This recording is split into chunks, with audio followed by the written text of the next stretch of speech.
Hello, everyone, and welcome to the 118th episode of Dragon Quest Slime Time, a Dragon's Den podcast. This is your host, Pendy. And this is Jay. I hope you're all ready for Slime Time Reimagined. Just like with Dragon Quest VII Reimagined, we've made a few cuts. First off, we cut Platy from the show. We've also made our other guests optional, so they may or may not show up later. Thankfully, I found all my gray pieces, so I'm here. And I'm moonlighting as co-host. But as a fair warning, there's another show going on at the same time. And like, OMG, it's me. I'm here for the first slime. Hey, we even reimagined a new guest. Let's welcome Twinkie and first-time guest PKFC to the show.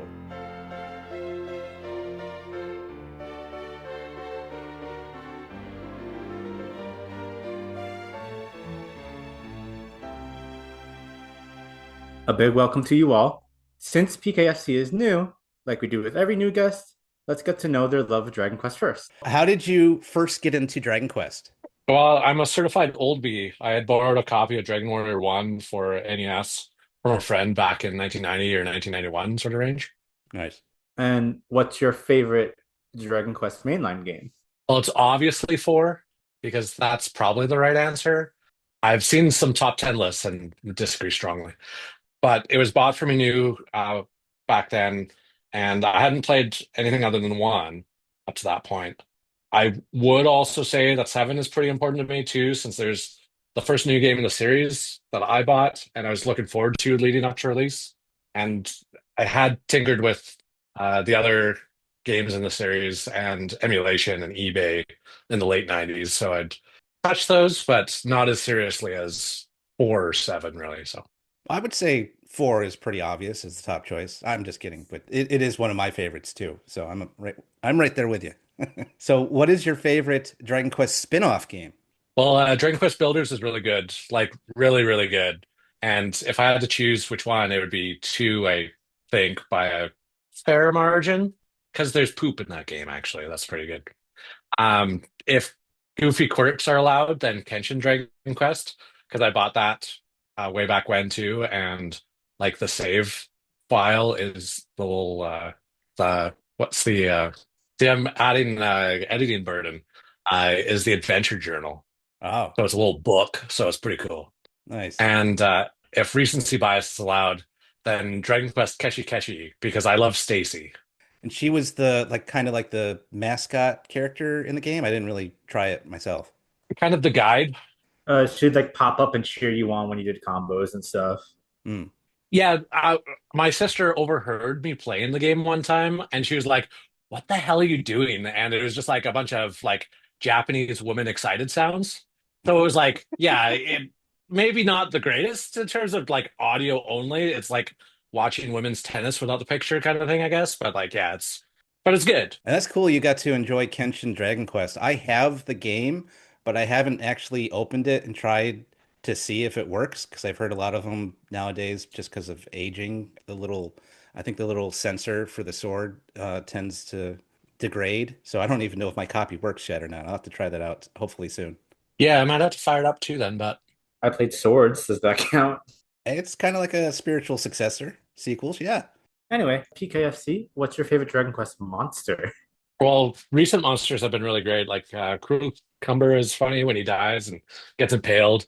The Calamari Kid who doodles on some turns. Oh, he's great. I do have a soft spot for Flamadog, which is now named Hot Dog from 4. They're this dog enemy that could only be found right in the last area before the final boss with like an insanely low encounter rate. So instead of walking straight to the boss, you had to walk back and forth like 3 times as long just to encounter one kind of thing. And so I was like, haha, I found you, Flamadog. So I liked that. The other thing I really liked was from 3, how the Muddy Hand knows the Stone Guardians that they call for help and is like, hey, the small dude knows this big guy who can kick your ass instead. So I really like that combo and that energy between those two. Nice. That's the guy, Dad. Basically, yeah. It's like what are the armors called that bring in the Heelys? Restless Armor. Yeah, Restless Armors. It's kind of like that relationship too. It's like, hey, I know a guy that can heal me. Bring him in. So what is your favorite Dragon Quest character? Well, And I have a guess. I love Stacy at least. I forgot. So, you mentioned too about having a heal slime with you. So like Healy's pretty good too from four and Hmm. that sort of vein. But really, I really liked Barbara, which I guess Ashlyn from the renamed six. I say that she cast a spell on me, and we're going to go with that because that's how mages work.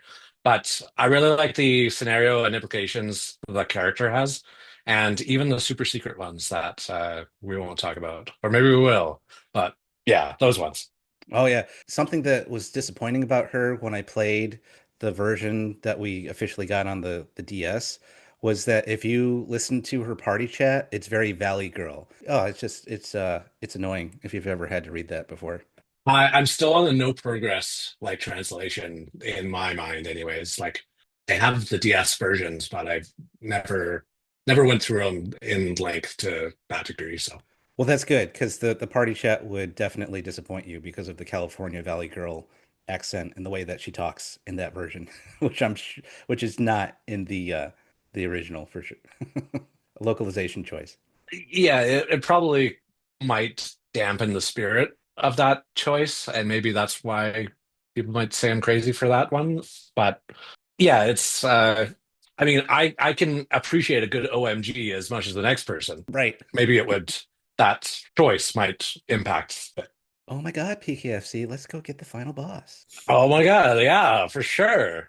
Like, oh my God, this is my magic burst. Anyway, PKFC, is there any like standout mechanics from DQ that you really like casinos, job classes, alchemy, anything like that? Well, anything that Tulun does is a plus. Like the chapter three running the item shop. And is this a weapon shop? No. Oh, sorry. Like, yes, that's great. Tripping and falling, causing a critical hit. Like, balloon trips. At that exact moment, a weapon hits the enemy. It's a critical hit. Like, amazing. Covering his mouth to prevent an enemy spell from being cast. Also great. Other than that, like, I'm not necessarily sure what to pick. I mean, the Forge in 11 does jump out as like an interesting thing. Mm. And I was never super great at it, but it's like, oh yeah, yeah, yeah. Like the series trying different things definitely like adds to it. And like, oh yeah, I wonder what this one is going to have and that sort of thing. So if we made a list of what things Dragon Quest game has, I don't know if Reimagined would end up having all of them, but then one of the things that I definitely appreciate is having the player's character named for you. So it's your adventure or it's Poop Face's adventure or like whatever. But like it puts you in that more than having a pre-named character that's already whatever. Like you're more involved and more attached because of that, I think.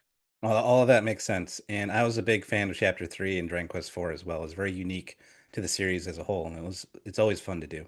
Now, are there any previous Dragon Quest games that you haven't played yet that you would like to play in the future?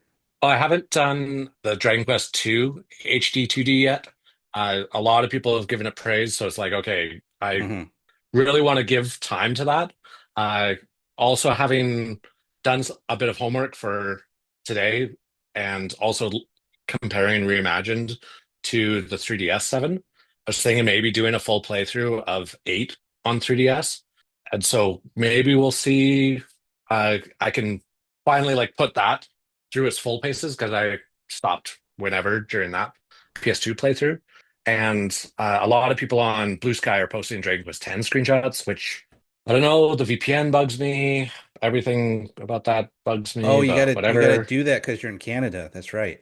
Us Well, apparently. because us Americans don't have to use the VPN. They dropped that a few years ago.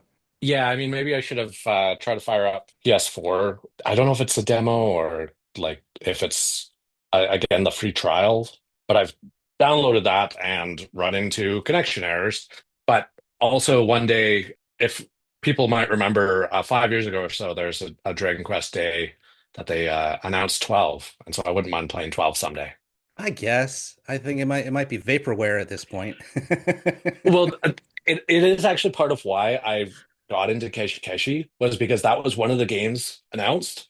And I Yeah. was like, that's going to be the first game that's actually available. So I'm going to go into that. And it's like, yeah, Dragon Quest III took a while, of course, and Dragon Quest X, there's crickets, and 12 is the same way. So it's like, yeah, Keshi Keshi was like, yeah, I'll do that. So Yeah, it was that was sad because they actually announced it on Dragon Quest social media, the official Dragon Quest social media, as, "Hey, we're going to Yeah. bring this worldwide," and then they just never did. What happened with that? Oh, well, my theory that I'm still sticking with is that I'm pretty sure it got dropped when they reconfigured their overseas localization teams. They dropped a bunch of IPs. Like that's when they dropped like Tomb Raider and a whole bunch of other stuff they were doing. And I think when they did that reconfiguration of the company, that's when they probably decided, you know what, we're going to drop this Keshi Keshi thing, and they just decided to not do it. And then of course, they didn't tell us. So, we that's just my speculation on it because they never told us either way.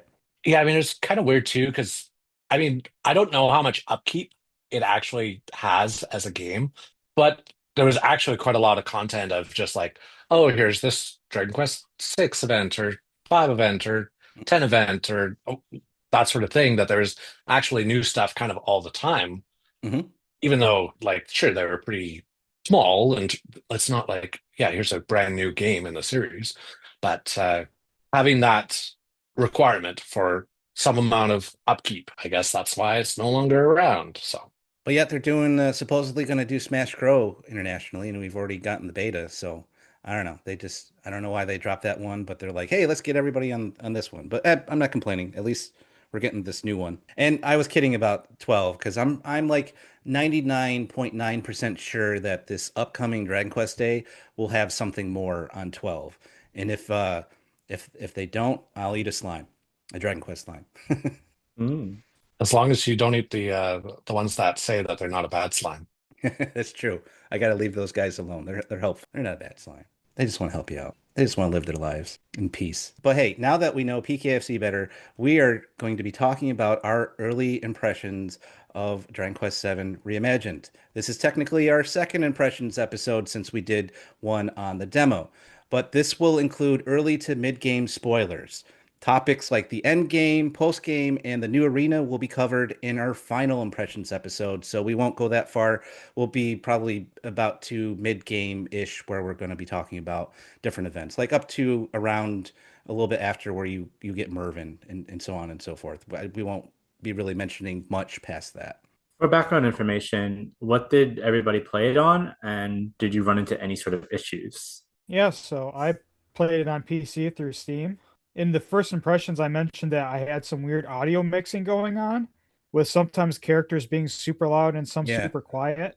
And you know how when a character talks, it makes that noise? Sometimes it would just like disappear at the start of it, and then it would just like start up. So that sadly has become a little bit more common as I play through, but it's not like frequent enough to really be bothersome. And I did have some like frame pacing issues in some of the more graphical intense areas, but also kind of keep in mind my PC isn't the greatest, to be fair.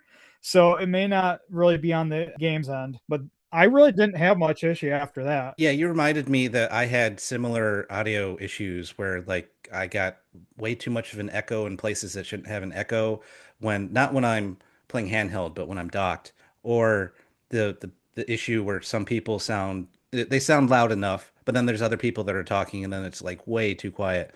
And so I'd run into that every once in a Yeah. while as well.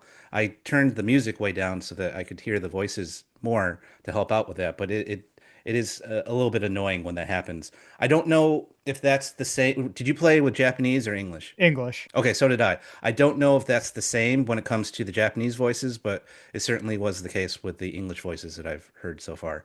I won't be hearing the Japanese voices until I do my second playthrough. Yeah, I plan on doing that too. Nice.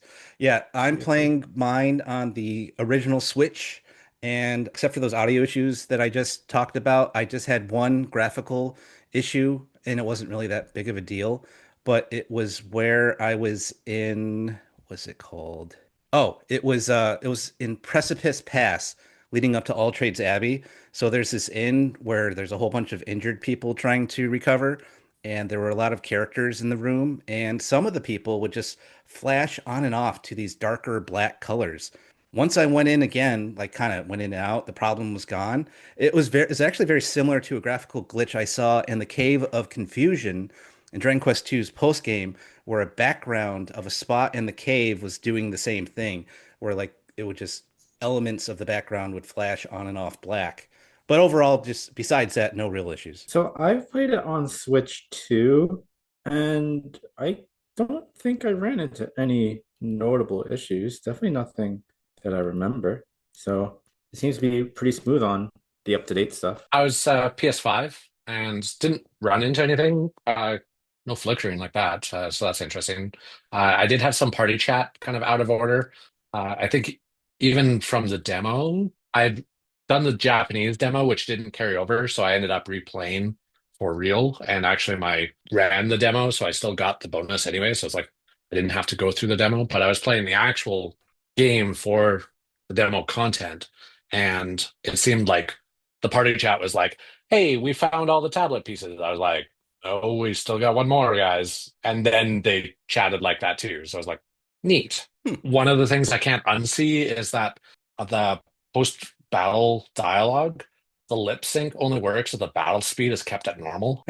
It took me a long time to like look at that and be like, who's speaking? Like, what's going on? And having figured that out, yeah, I can't unsee it now. And I'm at least like there with everyone about like the volume leveling issues, which shouldn't be a problem, but we'll go with it. Something that you pointed out that was pretty cool that they did is that with the demo, you didn't have to complete the demo to get that bonus costume for Maribel. You just had to have, I think you just have to have it on your system. I don't even think you have to boot it up. You just, if it's on your system and the game sees you have the demo, then it just gives you that bonus gift. So that was cool. Oh, But on to our next question. Did anyone get the collector's edition and what did you think of it? I didn't get it. I didn't even consider it.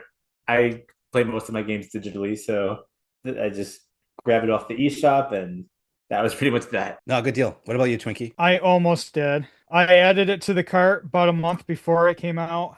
I'm like, because I thought it was overpriced. It definitely, well, I'll flat out say I think it is overpriced. And I debated on it, and I'm like, I haven't really bought any Dragon Quest merch in a while. It is a remake of my favorite Dragon Quest game or my favorite game of all. So I sat there and debated on it. I'm like, all right, let's just go for it. Added it to the cart, and I looked at the shipping. Nope, I noped right out of it. I talked to my girlfriend after this and tried to see if she can talk me out of it beforehand. And she just looks at me and goes, "It's your money. Do whatever you want." And it didn't help. But after seeing the price of that shipment, no, I had to nope out of it. No, I don't blame you, and I'm going to go into my rant about shipping as well. And I think so is PKFC. What did you what was your decision on the collector's edition? Yeah, I didn't. I don't know what that digital only lifestyle is like, those crazy people, but uh, like I do have a disc copy of this thing, and none of those game key cards either. Even though, yeah, it's effectively the same thing, so it just transfers anyways. But no, I mean I'd remembered about the Dragon Quest XI collector's edition, and I kind of felt that both were about like $50 too expensive for what they are. So that doesn't encourage me, but then too, like the shipping rates seem not tied to reality on the Square Enix store. So Yeah, especially for you. What was your example that I saw you talking about in a Discord where something was the shipping was almost more expensive than what you were trying to buy? yeah, I mean, in the last decade, I've cut down on collector's edition, so it's like only Final Fantasy 14 expansions, and then I buy the soundtracks for 14 as well. Well, the soundtracks come in a CD jewel case. They're Blu-ray discs, but they're a CD jewel case. On the Square Enix shop, it was 49.99 US, and shipping to Canada was 47.99. Oh my God. And so I did on Amazon for 700 yen. So I was like, yeah, okay, like make it make sense, please. But it doesn't. No, it does not at all. So I ended up getting the collector's edition. It is really nice. First, there is the slime that has the Seven Reimagined logo on the back. So now he can hang out with my Dragon Quest Hero slime that has that logo on him. And next He's is probably better shapen than the Dragon Quest Heroes one, though, he probably is. because that Heroes one was a weird shape. It was a little off, but yeah, that's why he's my little friend because he's a little off. Next is the steelbook case that is fantastic. It has the logo on the back with the hero silhouette being chased by a slime, the same hero silhouette that you'll see when you get any kind of loading time in the game. PKFC, you probably don't get any loading times of the PS5, but I do with the Switch One, so I get to see him running around sometimes. I've seen him. Don't worry. Okay, okay. And the front is covered in various slimes with a few variants thrown in here and there, so it looks really nice. And this is not limited to the CE, but anyone who got the physical edition of the game and got the box. But I also wanted to mention how I love how the regular box has the box art for the PS1 and the 3DS version on the inside as a reversible cover. So I really appreciated that. And then last is the piece de resistance, is the ship in a bottle. It's a lovely diorama of Kiefer, Maribel, and the hero all out on the ship while various monsters are hanging out on the ocean or sneaking on the ship for a ride or to possibly attack the party. So it comes in a really nice box and has a great stand for the bottle to sit on. You know, the problem with this collector's edition was that, like with everything out of the Square Enix store, the shipping prices were just absolutely atrocious, as we've already pretty much touched upon already. I just don't understand why they don't offer cheaper options. And on top of that, they shipped out everything on the day of release. So I'm on the East Coast of the US, and I didn't get mine until more than a week after the release date. So what's up with that? You know, with the previous Dragon Quest collector edition sets I bought, they would ship them early so that people would get them around the day of release. Same with the if they bought just the regular game and not just the collector's edition. You know, sometimes people even got them a day early. But so now we have garbage shipping rates and they don't ship these sets out in a timely manner. Squeenix really needs to do better in this regard. I really did not like that. Yeah, I mean the reversible covers, you are right, because the one and two, and I thought three has that too, and they knock it out of the park with that. Yeah, definitely. And I mean the demos like that Square Enix has done, like the huge Builders demo, Builders 2 demo, the huge 11 demo, Hmm. like that was twice as long as the 7 demo. Like, yeah, that's insane. And yeah, they got to keep that up because that's great. Yeah. But then the online store where these collector's editions are trapped, they could make do with changes. Oh, definitely. What do we think of the new combat system in the game, particularly the moonlighting? Yeah, I think the let looses are good. I didn't really like the job system changes once I had to switch back to level other beginner vocations. And so I kind of ended up being super weak or not being able to access spells, which is kind of the point. But because I didn't mind the insane mess that's your skill list ends up being in the original. And the vocation leveling is different. And so I'm kind of not sure if it's good different or bad different. I ended up cheesing the hell out of the vocation XP by running around in Birdmont in the past just to farm the vocation XP and max everything out. Kind of, I don't remember if I was like 2, 3 islands before the end kind of thing. That was at least the fun thing that, yeah, if you one hit kill the enemies, you get 1 point. But if you run into them and then one hit kill the enemies, you get 5. So let's run into them a bunch. So it's fine. I didn't even consider that. Oh, I thought you would have just gotten 1 point for that anyway. No, no, no. It's No, like no, no. The battles are always 5. The bosses are always 10. But then the one shots are 1. yep. The bonuses, if you have a maxed out job, are 3 in a battle or 1 on the one hit kill on the map. Fascinating. All right. That impacts my score. The largest map, like the second last or third last level of Burnmont, I was just doing a full loop of the entire thing, and enemies would respawn, and yeah, I was just cheesing it just to. I mean, you don't gotta run around, you can just use whistle. Eh, I would permanently left out on nose for treasure, and the only time I actually switched it was when Ruff wasn't in the party. I was like, "Oh, Paul doesn't know what treasure smells like," or that was the thing. So I was like, "Oh, Paul doesn't can't make a sound." It's like, "You're right. I don't know how to whistle. Thanks, game." I don't know what treasure smells like. For me, I'm mixed. Like you said, I'm not really thrilled about how you lose all your progression in a class when you change to something new. I think you should have been able to keep something from mastering a basic class, but I do really like the moonlighting system. I really like the worked up system. I like how you have an incentive to go back to those basic classes because sometimes they offer something advanced ones don't, like the priest let loose, just fully healing the entire party. Troubadour having all those like elemental resistance songs. There's a lot of really interesting stuff with the classes. I haven't unlocked them all yet, but they're fun. Oh, and I almost forgot, since you pointed it out, I like how the especially the bosses can get worked up, or like the vicious enemies, I think can do that too, where they can unleash really big attacks once they get to a certain point, which I thought was interesting. But for me, the combat has been, pretty fun, but it does seem to be on the easy side. Granted, this is my first playthrough and I am on the default normal settings, because I'll do like a more difficult playthrough later. And since I'm only maybe halfway through the game, I'll reserve my judgment on the overall difficulty for later. But yeah, when I do that more difficult playthrough, I turn up all the settings to hard. It'll be interesting to see how it compares to Draconian in the HD 2D remakes. And I'm sure it's disappointing for some people that you can't turn off objective markers or the ability to not get healed when you level up, especially considering they had those options in Dragon Quest 1 and 2 HD 2D remake. You can turn those off.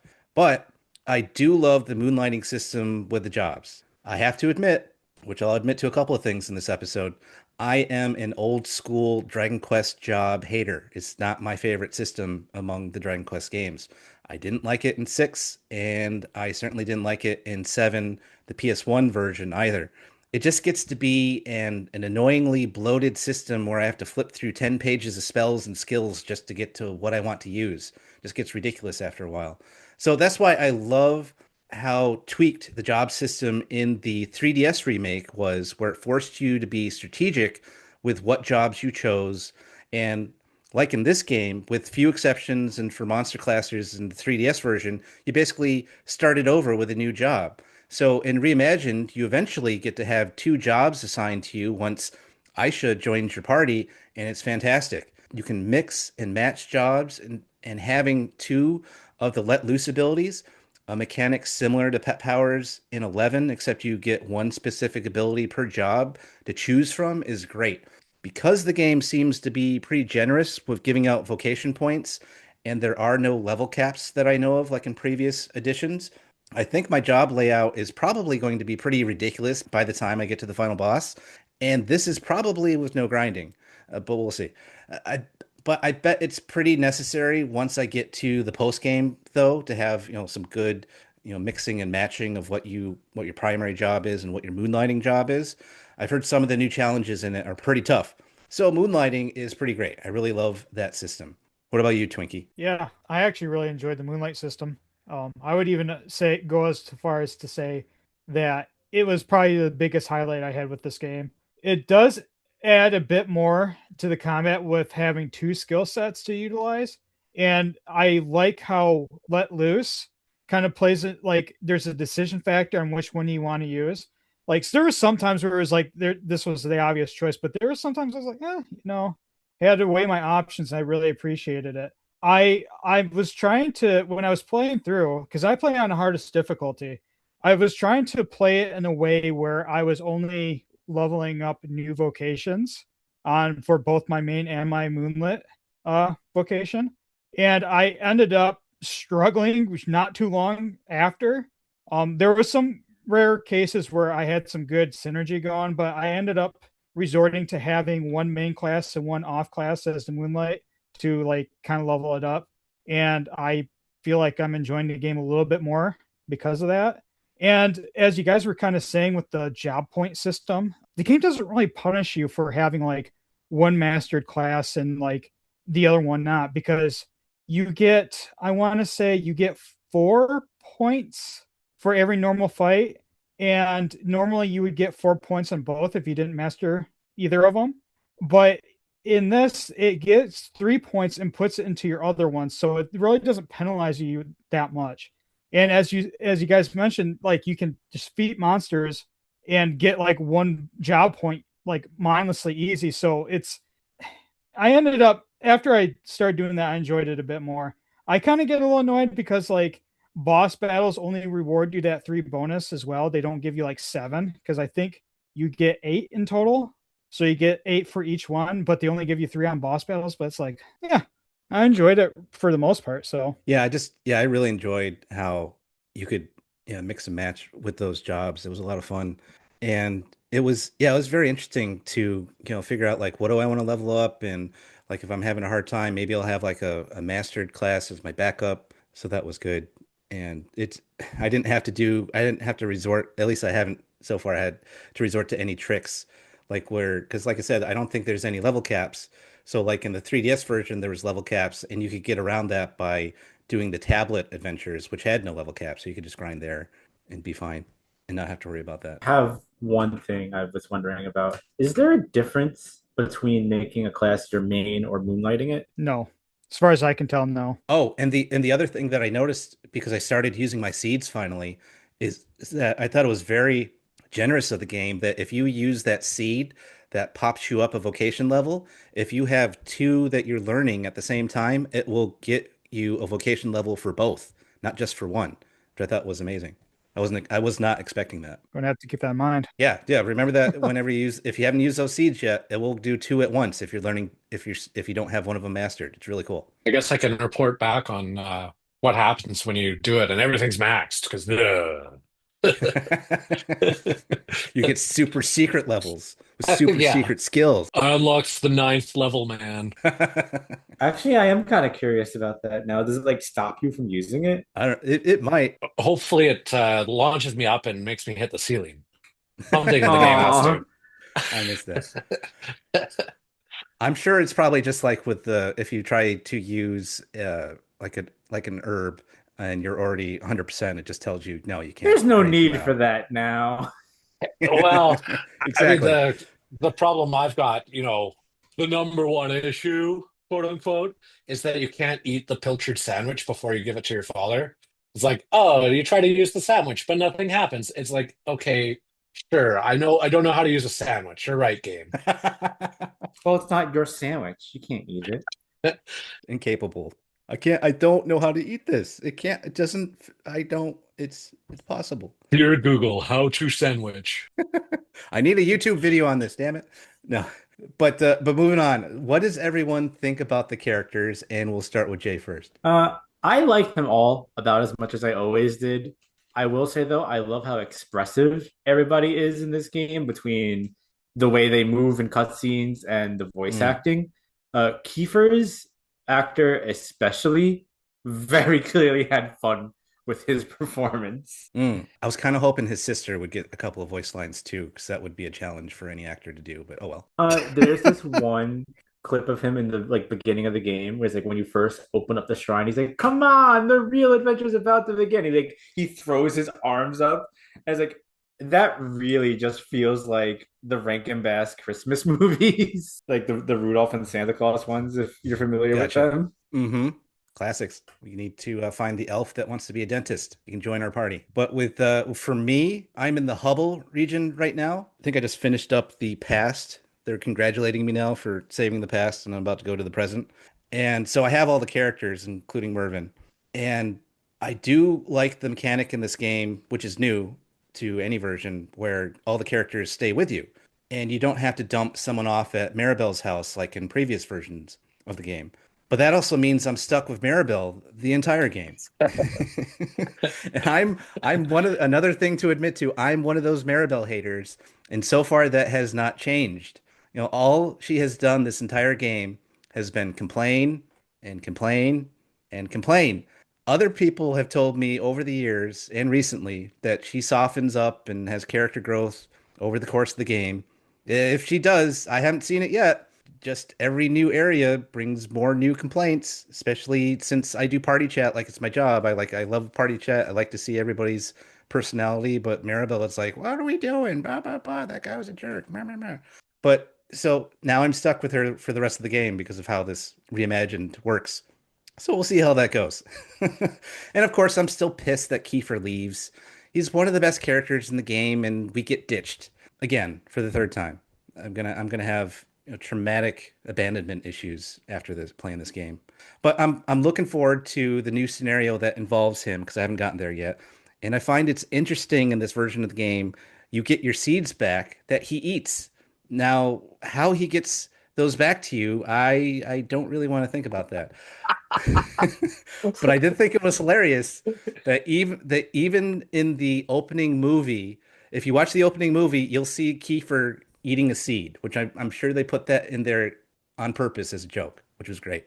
At the very opening movie of the game, Kiefer's just like you're sitting in front of the Shrine of Mysteries, and he just pops a seed in his mouth. They're like, ah, good job, game. That was a nice little touch. I guess I'm just glad I have resisted like at any time like, oh, these items are way too precious. I can never use them to have wasted them in that way and have that lore personally of like, what a jerk. That guy stole my seeds. Like I avoid that entirely. Yeah, you can feed him all the seeds now. It doesn't matter.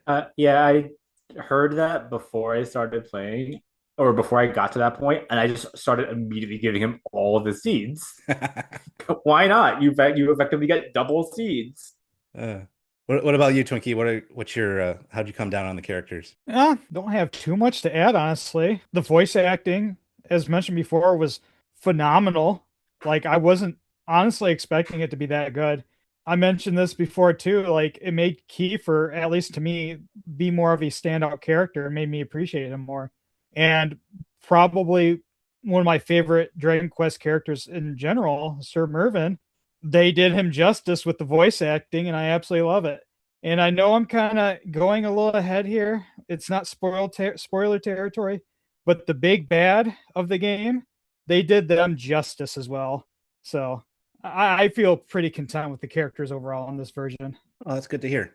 What about you, PKFC? Yeah, I mean, I definitely agree that the voice acting is really good. One thing that had me laugh out loud, I was just going through some of the screenshots I've taken, and Fingers, the thief from the All Trades Abbey area, uh, his battle line at after a fight is "What a doddle!" It just made me laugh a lot when I heard that. I was like, "What the hell are you?" And yes, that's great. Of course, one of the funnier things too is that when party members come and go, like I try to do weird stuff. So one of the things in the roamers camp was that when Kiefer leaves the party initially, I'm like, hey, I'm going back to this teleportal. And the game says, you can't leave your friends behind on this island. I was like, really, game? Are you sure about that? Because yeah, like things happen, of course. So other than that, like I I miss the woodcutter. Like Ruff needs more friends. He kind of needs more reason to be.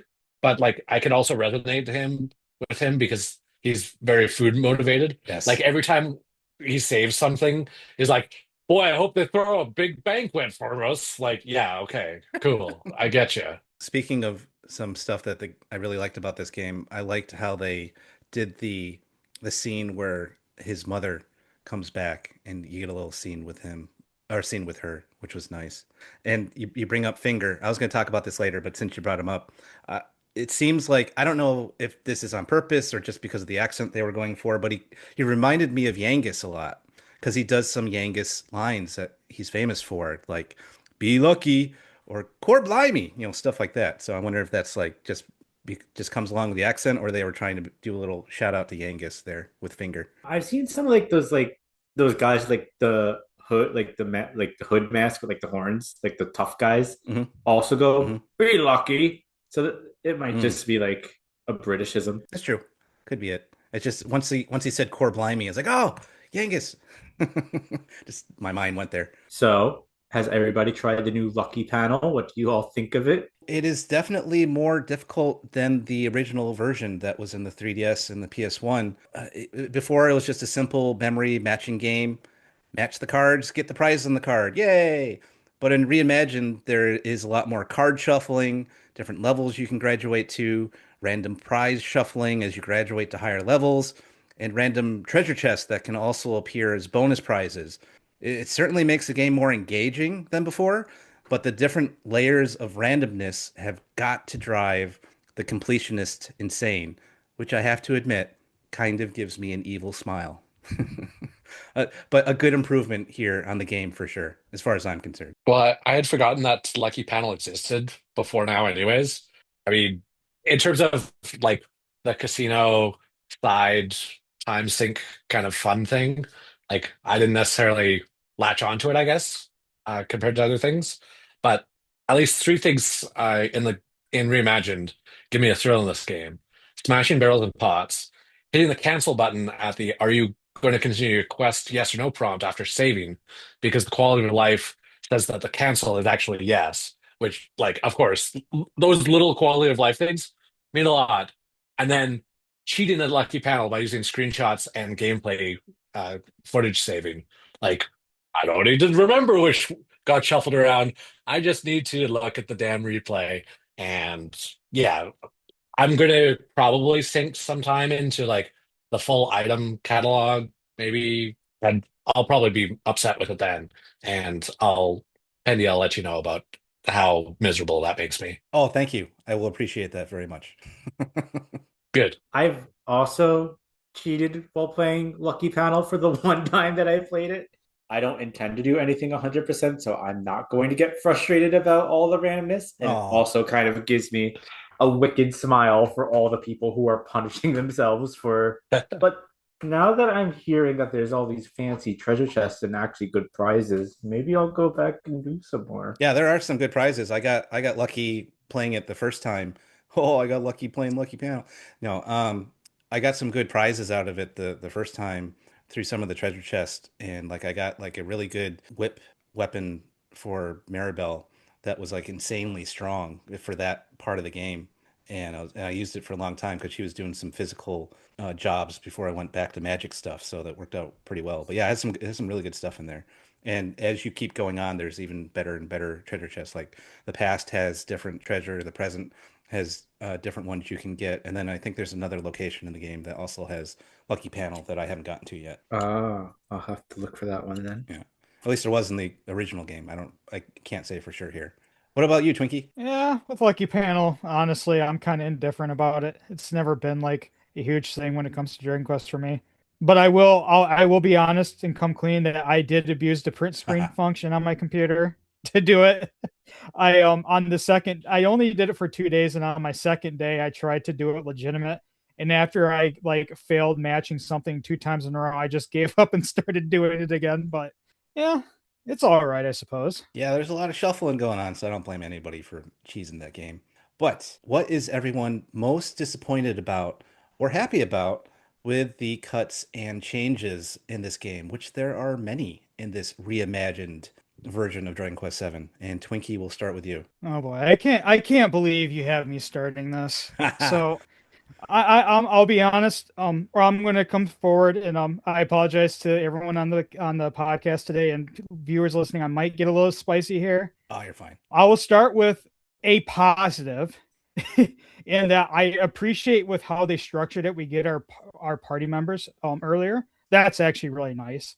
That being said, I'm not really pleased with the cut content at all. When I was expecting I knew a lot of this cut content going forward because I kind of kept up to date on everything and on the talk. But now that I've gotten pretty close to the end, the overall story felt, I wouldn't say overall story, but like it started to feel a bit shallow with all the missing content. Like we didn't have, like, the clock tower wasn't in the game, and I always really appreciated it. And the one thing that kind of like broke me is that Green Thumb is in this game. Why is it here?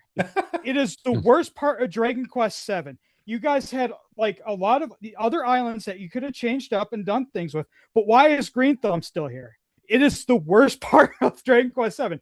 I don't want to deal with this soap opera crap. They didn't really change it even, so it just made me super frustrated.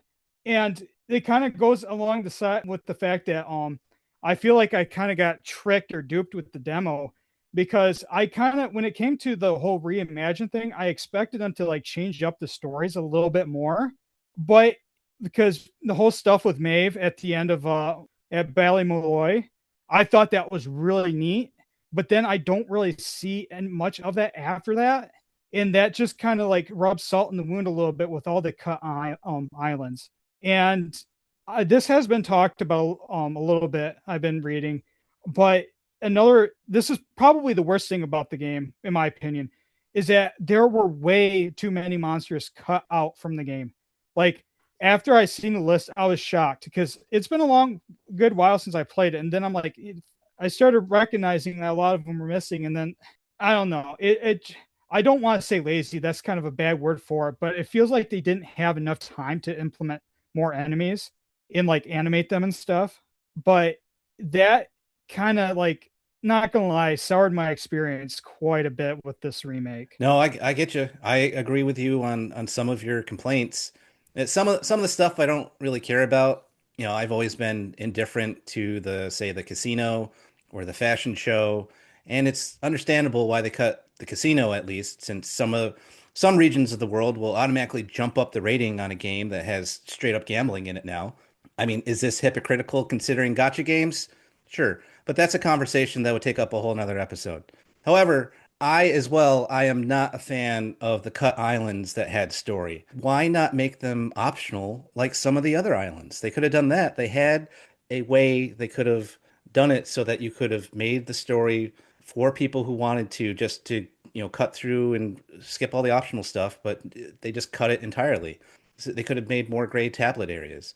And also, to your point, Twinkie, again, why cut so many monsters? You said like you speculated like maybe it was like a time issue, like they didn't have time to do some of this stuff. I don't think it was a time issue. I think it was a money issue. It just makes me all of this cut monsters and islands. It makes me feel like this is a lower budget remake. It's like they poured all this money into the new look of the game, but then cut islands and monsters to save money. I hate it. Some of the monsters they cut had great designs. It's not like these are recolors they're cutting. I don't give a crap about that. But these are like actual like independent, unique designs that they're cutting and that were actually unique to this game as well. That never showed up in other mainline games. Maybe in Monsters, but certainly not like an 8 or 9 or I don't know about 10, but or 11. But I don't know. They did cut down on some of the running back and forth in some scenarios. I mean, that's great. But making some of the islands optional, no problem. I have no issue with that either. But like cutting some of this stuff outright just left a bad taste in my mouth. You're supposed to add to a remake, like say Dragon Quest 1 and 2 HD 2D, not take away content like this. Also, I hate how this is just a small little complaint, but I hate how difficult it is to change weapons in battle. They made it very easy in the HD 2D remakes to do it on the fly in the middle of a battle, but there are extra menu options you have to toggle through in this game, which is super annoying because sometimes I want to use a boomerang and sometimes I want to go single weapon, but I have to flip through all these things to do that, and I don't like it. And I know I'm complaining a lot, like Maribel complains a lot, but damn it, these are valid complaints. They are valid complaints. And I'm going to start this off by saying, Twinkie, I 100% agree with you. Why did they cut El Ciclo and then keep Green Thumb Gardens? It legitimately makes there's nothing going on in that entire section. Why, out of all the places that they kept, that's one of them. On a positive note, I like how fast you get your full party. Aisha got pushed up significantly, and now, for better or for worse, Maribel never leaves the party. That's great. And before we move on, how many monsters did they cut just to, give people an idea? I don't know the exact number because like a handful of them were replaced, but we have about 340-ish monsters in this version. Mm-hmm. And I want to say, just off of a guess, we had about 370 in the 3DS version-ish. So around 20, 30. Like, that's insane. Well, more than that, because they replaced some of the weirder guys with more classic monsters, like which I also hate. yeah, I really don't like that at all. a lot of like, You had some great monsters. Like I forget what it was called, but remember there was that little monkey monster that would hang by his tail on the tree. oh, that like hangs Yeah. from the tree and like throws coconuts Yeah, at you. that was one of the best monsters in the game, and they cut it. It's like, no, why are you cutting these great monsters? They're so strong for when you fight them. That's true. They'll knock your block off, but they were great designs. Yes, I agree. And it's like there's the one part when you're doing like the flooded tower in the present, and you would normally fight like this like Galumph guy, like this like fat beast looking flappy thing. Mhm. And they replace it with Ethereal Serpent. And like I like Ethereal Serpent, but these weird monsters are a lot of Seven's identity, Right. and getting rid of them really kind of dampens that. I agree. Yeah, it's horrible. Another part that makes me a little frustrating is they cut the clock tower segment and then just plop the time being in some random dungeon. You don't even have to fight him. You can just walk right past him and he's like, okay. Yeah, he's like an elite right before you fight the big bad, right? If I remember right. Yeah, he's just Yeah. there. He doesn't say anything. You don't even have to engage with him. Yeah, I think I ran around him and thought I was like outsmarting the game. And then after I beat that boss, I went back and smacked him. And yeah, all these things I had not paid attention to. And then when I look into them now I'm upset. So like now I am taking these notes and understanding what changes they made and then not liking it. See, you could have been blissfully ignorant, but then you had to start hanging around us. So sorry. But PKFC, what else were your thoughts on the cuts and changes and whatnot? Yeah, I mean, for the changes, like since I kind of didn't notice, it probably means that they pulled it off or they got away with it, kind of thing. Because it took me nearly to the final island before I was like, well, where the heck is a casino? The missing monsters definitely is more crimey than maybe some other changes. I do worry that it was a cost measure in that way. I don't want to think so because like some of the rough edges in the game, like I want to think that care and attention goes into these games, right? So like, oh well, this is one of the parts of the game. The monster list does include all the vicious monsters, and it includes all the enemies from the arena. So like that list is probably overinflated to kind of mask the problem, I think, because I think the monster list is probably about the same number. Good point. If I didn't, it's low 300s on both the reimagined and the 3DS. So, but then page 16, I'm looking at having beaten the couple of the rampage, whatever the second arena part is, and it's a full page of just those monsters. So it's like, oh, okay, well, neat. But for sure, like the monsters from Seven, like there's the Boogie and Buttress. That was like the column with the little torches on it, or the. Yeah, I remember that one. Yeah. See, I should know my Dragon Quest builders enough to know what the name of the the ones on the wall are, because they're not torches; they're something else. Ah. Sconce. Sorry, say that I again. think of I think of sconce. Yeah, I think so. I think so. Yeah. Like the book monster was something that was missing too. Like again, like potentially one of the things in a Dragon Quest game are like the fake outs Yeah. of like, oh, here's a Canabox or here's a Mimic, or Seven introducing the Pandora's box is like a you thought mimics were bad, here's something worse. I liked the book monster as an extra thing to be like, hey, you were just checking out the bookcase. Sorry, here's a battle. Like that's gone, unfortunately. And I think that's an important thing. Like for sure, the Earn Expecteds are in there. The Wishing Well monsters, like those are there, which is great. But yeah, some of the monster choices for sure didn't sit well with me. Like Pea Hooter was this enemy that was held by three flapping birds, Oh yeah. and he had a bow and arrow, and he would like fire at you, and like sometimes the birds would drop him as he missed a turn. I was like, yeah, like that kind of the character of the monsters, like just like I said for my favorite monsters of like, yeah, the Cruel Cumber and the Calamari Kid, like just doodling, like yeah, that's a lot of personality into something that you can very easily ignore. But the point is, ideally the designers, don't ignore that and include that because it adds so much for ideally a small thing. Yeah, that's part of the identity of especially later Dragon Quest games when they started doing monster animations because they could do things like that were amazing. And that was something that's definitely missed in Reimagined when they take away monsters like that have great personality to what they do in battle. Yeah, I mean the monster animations was kind of weird too because like the defeated monster list in Reimagined, you can't push a button to see the monster animations. But the previous versions, like you would hit the accept button, like X or A or whatever, and you would actually get like a couple of their different battle animations. Oh, It's like, why is that missing as a thing? Like, because then that again just adds value to the fact that hey, you built this in anyways, and you might as well have like a an ability to see that again, yeah. but somehow that's gone. I think even like games like back in 9 had that when you went to the bestiary, you could press a button and you could see the little animations and whatnot. And I didn't realize that was missing from this this game.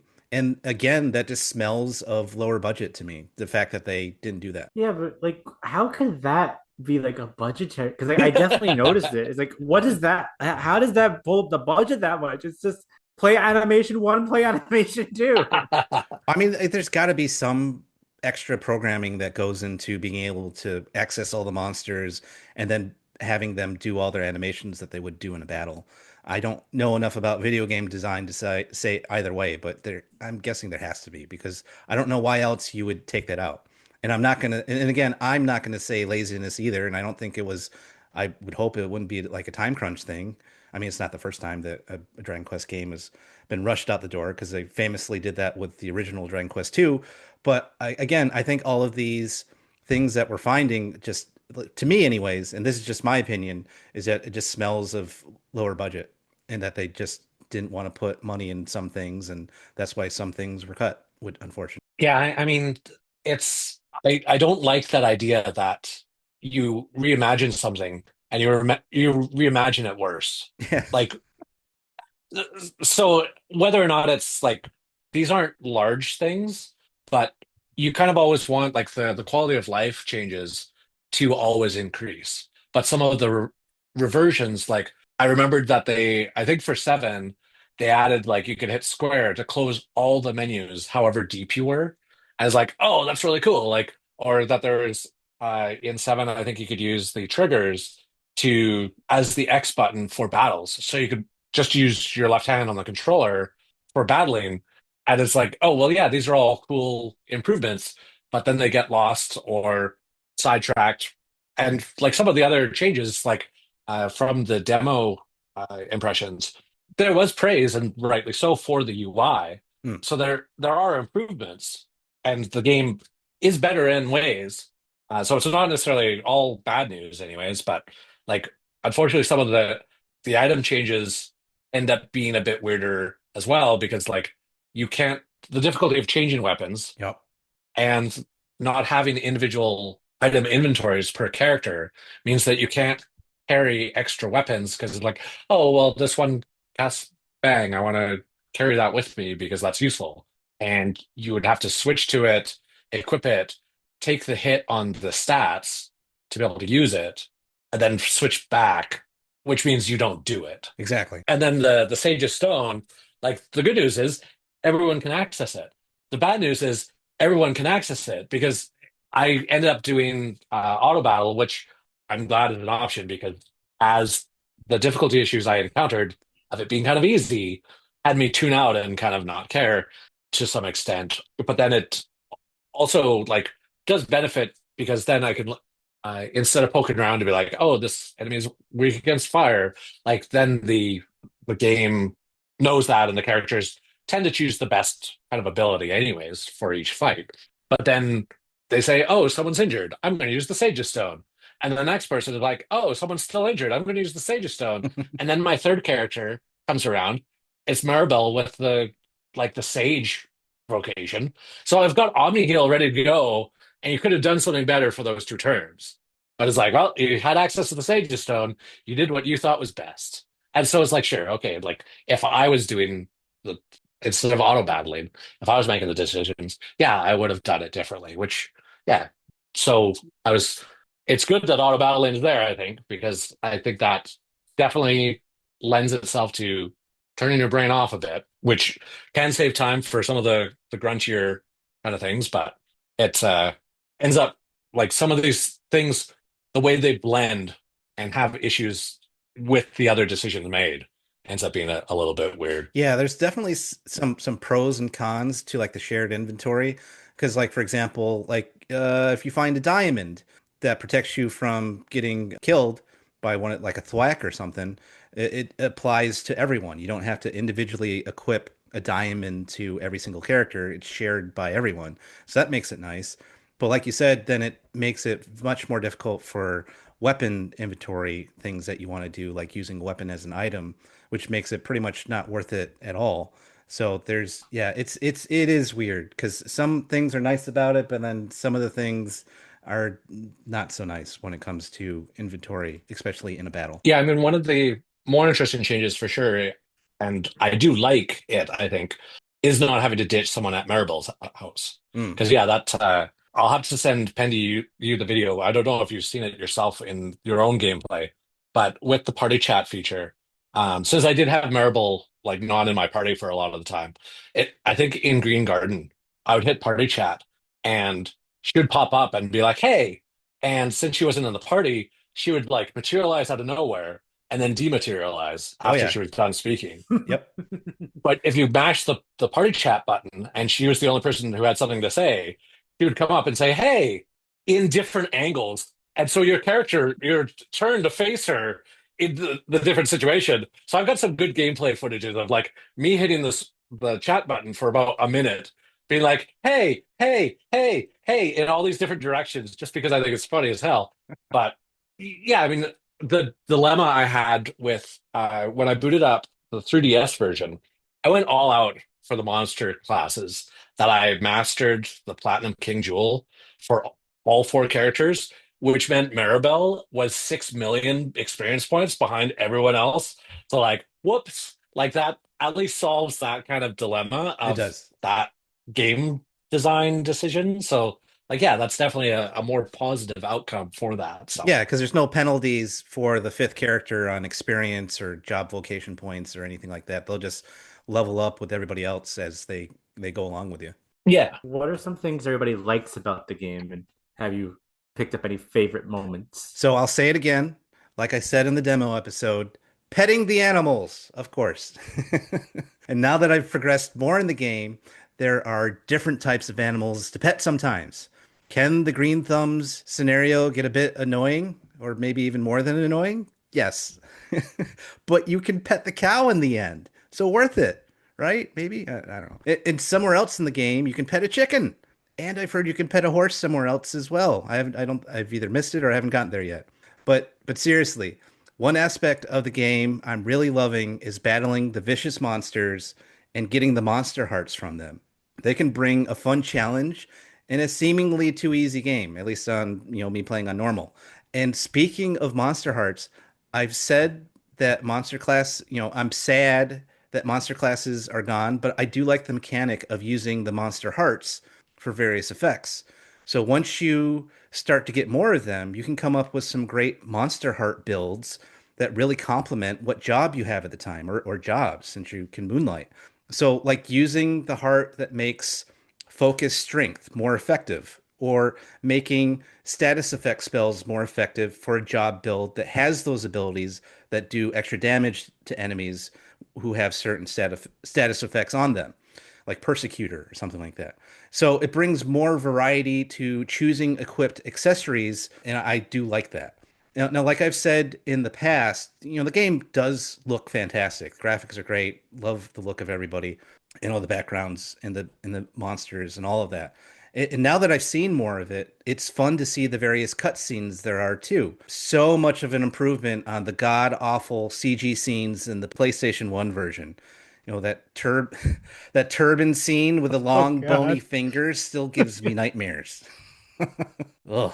But some of the cameos have been fun. There was that bar that had the Maya and the Mina clones, down to the Maya clone being addicted to gambling. Though, where can she gamble in this game? There's no casino, so I don't know how that works.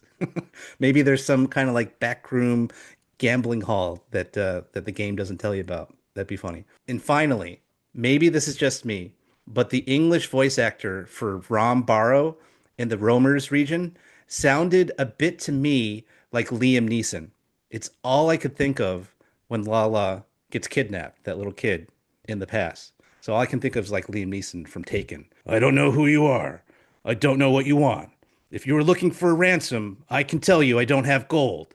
But what I do have are a very particular set of skills. Skills I've acquired over a very long career of moonlighting jobs. Skills that make me a nightmare for people like you. If you let my Lala go now, that'll be the end of it. I will not look for you. I will not pursue you. But if you don't, I will look for you. I will let loose and I will kill you. So that got stuck in my head after I saw that and heard his voice. But that might just be me. To me, he sounded kind of like Liam Neeson. And sorry for the horrible impression, which sounded nothing like Liam Neeson, I'm sure. Well, I could tell that it was stuck in your head. Like, I don't know. I mean, I would say it was well rehearsed, but I mean, you had your own caveats about the quality, so that's fine. What about you? What do you think, PKFC? Yeah, I'm definitely there for petting the animals. That's Mm. like the can you pet the dog social media account? Like brilliant content. And so like having that as a gameplay feature, yeah, it adds like again that idea of like these small things do add more than they cost in terms of development or whatever the costs like as they get measured out. Like I was reminded of Colette in Tales of Symphonia naming the dogs when you put her as the lead character. And that only happened like you could run around as whoever in the party as the character in Overworld. But that only happened when you had Colette. And so I was like, I was looking for the trophy list for Symphonia on PS3, for example, to be like, hey, did they actually like make that a trophy? Because like that would be the level of investment I would want now. It didn't have a trophy before, but it's like, oh no, doing that benign small thing meant a lot to me then. That is like, oh, that totally would be a trophy now. Like, yeah, I wanted to be like encounter 50 different cats in the game, even though they're not named. Like the game can keep track of that. I don't necessarily want like again like the mini metal book giving you hints of where they are. Like I don't necessarily think we need the cat tracker or like the lost cat app or something like that. But it again is a small thing that I think ends up really valuable in there. The look of the game is really great. Like, yeah, I do really like it. The cactus enemies are really funny. So, like, the enemies that are there are well executed. And so, yeah, again, that kind of goes back to like, yeah, if there were more of like, again, the sevens were kind of the oddball ones, which like ends up being a miss. But and also, Jackie's pretty cool because like it gives me that vibe of a talk show when you do the moonlight or the job sphere. And she's said, "You're on with Jackie." And it's like, "Hi, Jackie. I'm a longtime listener, first time caller, and I want to take on the druid vocation." And so that like quality of life change is definitely a benefit to this game compared to other versions of yeah going all the way back and having to change and then oh like two fights later oh someone else needs a new vocation that sort of thing. So for sure there are good things out of this version of the game. Oh yeah, being able to change jobs on the fly is definitely one of the best quality of life improvements in this game. I really did appreciate that as well. What about you, Jay? Jackie's nice and all, but I wanted to change my class and I had a little bit of cold. She turned me into a troubadour. Now I'm a pig. Oh, wah, wah. I'm definitely having fun creating stupid team combinations. uh, Going around and like mixing and matching all classes to find what sort of uh honestly broken builds I can. At one point, I had one character use that let loose skill that gives your party no MP costs, while another used magic burst, Ooh. and a third had the troll heart, which doubles your physical strength but forces you into zero MP. Yeah, combined with the magic burst is insane to me. Like I didn't think about that and it's dangerous. It works. It works exactly as you'd hope it would. It's stupid. I love it. That you could combine that with the let loose ability to make people get worked up more quickly. So you could just combine all those three together. Oh, that's another thing Oh that's no. another stupid thing I can Yeah. Well, add. Yes, then thank I you. worry too about like the magic burst. Like, if that's Sage, is that yeah, a fully Yes, I believe so. Sage, their let loose is the spells echo themselves. So it's like you have a 0 MP magic burst that echoes itself. Oh man. Oh, that's another stupid thing I Yeah, gotta try. we got some good stuff going on here. That'd definitely be useful for later game bosses for sure. You guys are giving me some diabolical, awful ideas. Thank you. You're welcome. Have you guys played around with Monster Wrangler much yet? Oh, I have. Is that so? I don't remember how the summoner job worked in previous versions, but it definitely has some unique abilities to it. Like sometimes you will summon a metal slime, and I thought that was Yes, crazy. I was gonna bring that up. It's like I would use summon slime pretty frequently because it's a decently strong attack. Hmm. And then one time it put a metal slime in the enemy area. I'm like, huh? What? Huh? You could do that? Yeah, I had like I did it. I remember I did it twice in a row once, and I got two metal slimes. I was like, "Whoa!" I, I still haven't killed a metal slime. I feel so sad. Oh, Although I will say this: have you guys used the summon dragon ability yet? Have you gotten that far? Why does it seem like there's less options? what shows up with that one? So far, I've only seen Crested Viper, Green Dragon, and Draculard. But it's like all the other summon monster spells have like 4 or 5 options. Yeah, there's So usually Yeah, four. Yeah, Dragon only having three is odd. maybe because it's like the most powerful one. That's my guess, I guess. I think it is only three. That sounds about right from what I've seen. I do really like the class. I do Yeah. have the main character have it as an alt, and Hmm. I've ended up cheesing some of the later fights that you run into the other metal monsters that summon beast. When you get the saber cat, it does two different attacks. The second one is a Oh, guaranteed crit, Yes. and so yep. I have a Yes. Oh my. screenshot that shows, hey, here's two Platinum King Jewels defeated. And so it's like, yeah, that's a little over the top in terms of your like the cheesing ability. So yeah, right now my characters are in their 70s because of that, for having beat the game almost a week ago. And yeah, just tooling around in the bonus dungeons, going nuts like that. So One thing I'm curious about, I haven't tested it. Do you guys know how in three, when you use Puff to turn into a dragon, the dragon fire would hit metal slimes? Yep. Does summon dragon hit metal slimes? I have not experimented with that yet. That's a good PK, question. do you have any experience with that yet? Since I ended up doing auto battling, I let the game decide what to use, and they tend to always just go for the summon beast instead because of that crit, because it is a Hmm. guaranteed crit.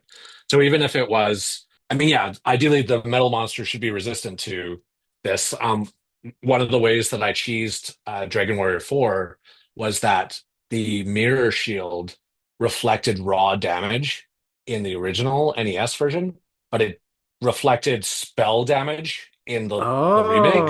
So that Oh. when I gave it to Christo, who was the weakest party member in my group, and when he got hit by Firebane from a King Metal Slime, It would just reflect the damage it would back and raw kill it damage instantly. 8 damage points. So Oh. like on my save, which hopefully my battery is still there, all my characters are maxed out 10 million experience points because I went nuts with that. So I could appreciate that. Maybe I don't know if the three you mean is original or the 2D remaster for. It was in the original, and I believe it's also in the HD remaster. Okay, Yeah, that was something that goes back to the original, and they did carry it on to the because remakes. and that's the thing that my example from four, I could see that they fixed it, quote unquote, in that way. That oh, if it's reflecting fire magic, well, they're resistant, so it wouldn't work. But yeah, in the original, it absolutely did. That's cool. I guess he got Blade of Ultimate Power. Does that still work like it did in the remake of 7? because that just did like a fixed 500 damage, I believe. I don't think it works that way. Oh, now I'm sad. I guess I'll just have to keep using my stupid 0 MP magic burst. No, I mean, like, I do appreciate that perspective of having the opportunity to have this mixing and matching because I was a bit soured on the vocation changes, but having that perspective of, oh, it's an opportunity to smash two different things together and see what comes out of it, like that, at least I would encourage people to try that out. Yeah, get crazy. Yeah. Get stupid. Oh, Twinkie, what about you? I'll admit I'm a cat person, so kind of going with the petting animals. If I see a cat, I am damn determined to pet it. So it's a nice touch. And kind of bouncing off of the conversation before, but with the combination of Monster Hearts and the moonlighting system, with the stupid combinations that you can experiment with. And after hearing about that magic burst, I think I know what I'm going to be trying out tomorrow afternoon. But I feel like that's probably my favorite part of the game is just the combat in general. The voice acting, I know I sound like a broken record at this point, but the voice acting was super good. I wasn't expecting it to be this good. And kind of going back to my experience with the PS1 version, this isn't really, I'm not trying to spoil much or spoil anything, but when you fight the big bad, you know that they do a certain transformation that's very weird and creepy. Oh, yeah. Well, they did that transformation justice.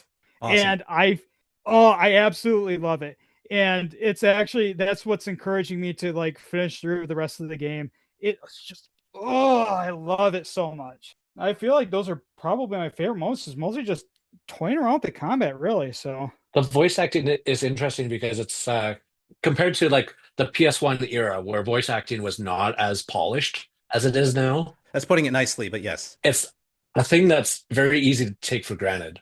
Mm. And like I do appreciate it, and I don't appreciate it as much as some of these other smaller things that are there and that are missing. But I can appreciate that the voice acting is really good. They have, I think, since Dragon Quest VIII, when we first got voice acting, they go to the UK for British actors, and they've done a phenomenal job pretty much the whole way through all of these games that have had voice acting in it, which I always appreciate. Because I'm wary about that because, Dragon Quest is like one of the most popular series in Japan, but, globally, not so much. So I'm always worried about, well, are they going to really get some good voice actors or just going to be whoever? But they've always done a pretty good job of voice acting, and I've always appreciated that with the localization teams. But now on to our final question. What is our overall impressions so far for the game? And Jay, you can start us off. I'm enjoying it. All the cuts are frustrating, but there's still enough to chew on. And I really like all the quality of life improvements. One thing in particular is that they've started giving us vague hints on where the mini medals are. It'll be like, oh, there's a mini medal in Esterd Castle. But it's like, it won't tell you precisely where it is. It's just somewhere in Esterd Castle. Yeah, I appreciate that because, like in the past, if you missed one, even if you had a guide, you'd have to figure out, well, which one did I miss? And that could be difficult. Now you have the book, and it just, it'll tell you not too much. It'll just tell you like, oh, it's in this town, it's in this area, and that's good. Now, something I wanted to ask you, and even if you don't know, and if anybody else knows, I just missed it, and I didn't see what the upgrade was. So there's at some point I think when you meet the Maximo, the Mini Metal King. Yeah, when you get the actual Mini Metal Castle. Yeah, he gives you some kind of upgrade to your book. What is the upgrade? I didn't notice what that was. From what I've seen, it reveals all the rewards. Oh. Because normally before that, it only shows you what your next prize is. And then once you get his upgraded catalog, it shows you what they all are. Oh, okay. I missed that. Okay, I didn't realize that's what had happened. Cool. Although, while talking to you guys about combat and all that stuff, it came to my mind, why did they change whoosh? Oh, where it like only hits so many random enemies? Yeah. I like that. It's different.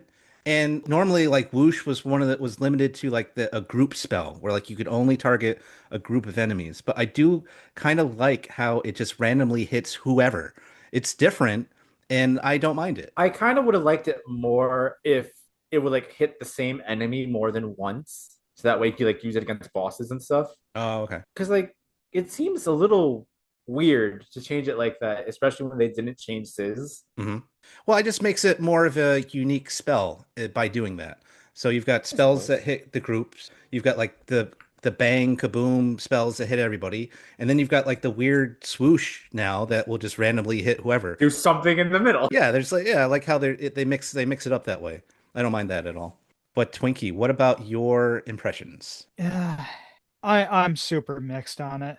It's just yeah, I it's hard to like put this into words, I guess, but when you put the game into a vacuum and not compare it to the other versions of Dragon Quest VII, what we got here so far is like the core gameplay is super good. I like the combat, I like the vocation system, I like the monster hearts. The combination of all those has made the combat really enjoyable. I do have issues with it being on the easier side, and I hate having healing statues on practically every corner. But I feel like the core gameplay outshines those negative parts. But as I mentioned before, the more I'm going into this game, the further I get into it, and the more I realize how much cut content there is, it's souring my experience to the point where I would might even say this game might be a negative. But from my understanding, they changed some quite a bit of stuff at the towards the end of the game. So maybe my opinion might on that change. Hmm. And hopefully the game has a rock solid post game and that might change. But and I don't want to be the guy that's like, oh, cut content, blah blah blah. Like I'm fine with cut content as if they get the pre-existing content and expand on it. And that's kind of my core issue with this remake is that the reimagined isn't really reimagined to me. Because as I mentioned before, you had the Maeve part where the whole like town, the village gets together and it makes that fight easier. Yeah. But like I haven't really noticed much after that. And outside of like cutting stuff out and shifting things around a little bit, they really didn't do a whole lot to like make the stories like in a new light or in a better way or a new way. And getting this far into the game, it's really wearing me down. Yeah, it's almost like the HD 2D remakes were more reimagined than Reimagined was because of all Oh yeah, the absolutely. overarching storyline that they had, especially once you get into the post game of two, which I won't get into details because I won't spoil it here. You can watch our other episode about that for that. But yeah, it's yeah, I know what you're saying. It's just it is frustrating in that regards. What about you, PKFC? What have your impressions been? I definitely do have the sense that it is a bit too easy in its default state. I definitely kind of forgot about the statues because yeah, that definitely changes some of the equation for how easy or difficult it is. Yeah, some of the quality of life stuff for sure is worthwhile, and like some of the changes definitely are interesting in terms of the effect. Like the whoosh example is like, oh, is that going to be a ongoing change for the series, or if that's kind of just a one-off for like, hey, let's reimagine this piece or something like that. For the difficulty options, like that's a really interesting thing that they added. And then when it came down to it, it's like, well, I didn't actually want to do that either. I mean, I did kind of get a bit fed up with one HD 2D because there's, well, having reflected, being like, oh, level 30, like I should have beaten the game by now. And so it kind of got like stale to me at that point. I was like, oh, let's put it on Dragon Quest. Let's get on with it kind of thing. And probably at those kind of moments, I should put the game down for like a day or two sort of thing instead of trying to like, oh, I'm gonna plow through or that sort of thing anyway. So like maybe there needs to be like more forethought in terms of my own playthrough when I run into that. So yeah, maybe I could have actually decided, yeah, no, I do want the game more difficult, and the game offers that options. One of the funny changes in this version is like, hey, do you remember how you had to rotate tablet fragments? as if you're putting together a puzzle. And as this one is like, press the confirm button 4 times and you've set 4 tablets. It's like, oh, okay. One critical thing I can tell you is that this is probably the funnest implementation of the flying carpet. I've had my game running in the background just to be like, oh, I want to check this extra thing or whatever. And for the past 5 minutes, I've been zooming around on the magic carpet and like the physics of it, like it's just really funny. So like kudos to that for somehow like again, one little thing. It's like, yeah, it's just fun riding the flying carpet. Very fast. Oh, that reminds me that I have not gotten the famous or infamous flying device in Dragon Quest VII yet, which is the rock. Yes, the sky potato. Yeah, the freaking rock. Like, oh, I got some candy. Oh, I got a ship. Oh, I got Ramia. Oh, I got a rock. Oh my God. I'd be happier if it was a potato. At least they don't say that it can only hold 4 people.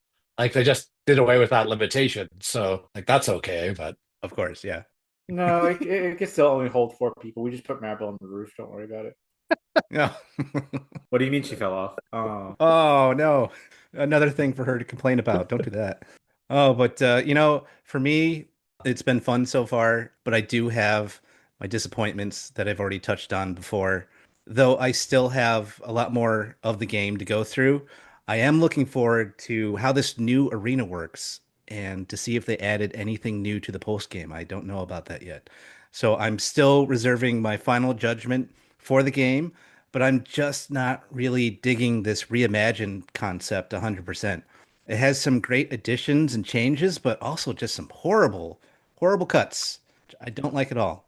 And to the extent this game takes it, I've not experienced this in a Dragon Quest remake before, and I'm not a fan of that.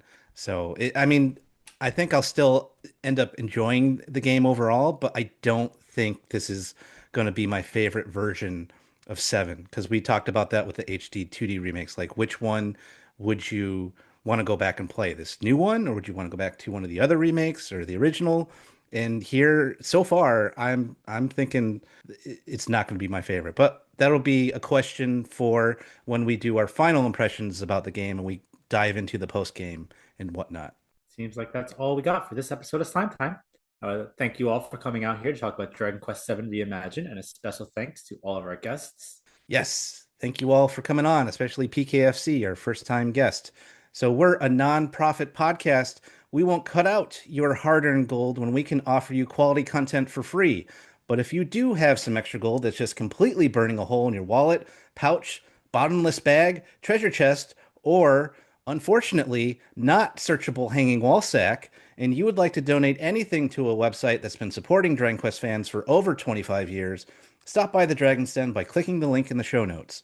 There are several ways to support the Den, including affiliate links that don't cost you anything extra when making other purchases, including the game we just talked about. We even have a Slime Time t-shirt that was designed by our resident artist, Dwayne. See a link for it in the show notes. You can direct comments or questions for the podcast on X, Blue Sky, and Instagram at DQ Slime Time. And you could join in with tons of DQ discussion at the Dragon's Den forums or Discord, the Dragon Questers Facebook and Discord, or our Slime Time Facebook group. Please like, subscribe, and write a review for the podcast. Dragon Quest Slime Time, sliming off.